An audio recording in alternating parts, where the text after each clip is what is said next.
Hello, I'm James Hollis, speaking on behalf of the Jung Society of Washington. Have you ever noticed that sometimes after you've met a person, you have certain expectations about them?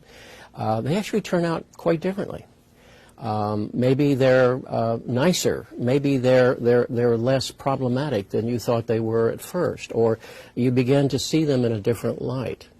And what happens to all of this is our psyche learns to function in the presence of the new by projecting its history onto the world.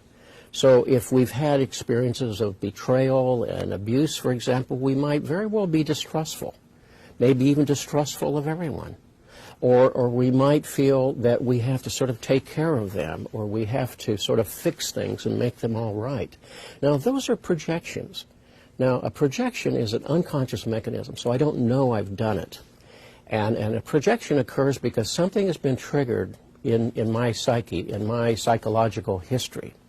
And it's activated here, it leaves me and goes out onto the other person, or onto the institution, or onto some collective organization. And then secondly, I began to realize that the other person doesn't quite line up fully with what my expectations are, and I experienced some cognitive dissonance, some confusion about that. And then thirdly, often I move into a position of trying to exercise some sort of power in the situation, to sort of maneuver that person back into line. This happens a lot in intimate relationships, where people say, in effect, well, you've changed, you're different, or you're not the person I thought you were, or this is the way things have to be, and you deteriorate then into a kind of power-driven relationship. And then over time, projections have a tendency to dissolve and fall back into the unconscious. So I don't realize it's what I put out on you that produced my reaction. I assume it's all about you. So when they dissolve, that can often be with a sense of disappointment, disillusionment, or anger. Many intimate relationships end with anger because people have projected so much, such an inordinate level of expectation. And the fifth stage, if it's going to happen at all, is where I begin to examine that, make it conscious. If I don't become conscious of having made those projections, I'll just keep doing it. And that's one reason why you see people cycle through relationship after relationship after relationship, because they're not aware of what they're projecting from their psychological history.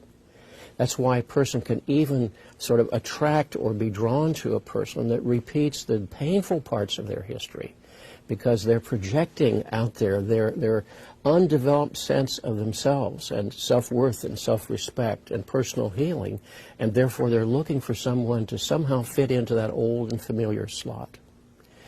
Projections can be collective, too. Nations hate other nations. Religions hate other religions.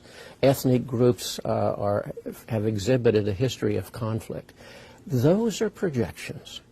If we get to know the people, the real person, we learn they are quite different. They are like us. And so, again, projection is both a psychological sort of invitation. It also constitutes a moral task. If I'm going to be conscious, if I'm going to have respect for self and respect for other, I need to examine what kind of traffic I'm creating between us. And doing so is the first step in healing myself and somehow clearing the obstacles to perhaps a better, more honest, more authentic relationship. Now, if you're interested in this subject, and many like it, I invite you to consider taking a class or a lecture from the Jung Society of Washington.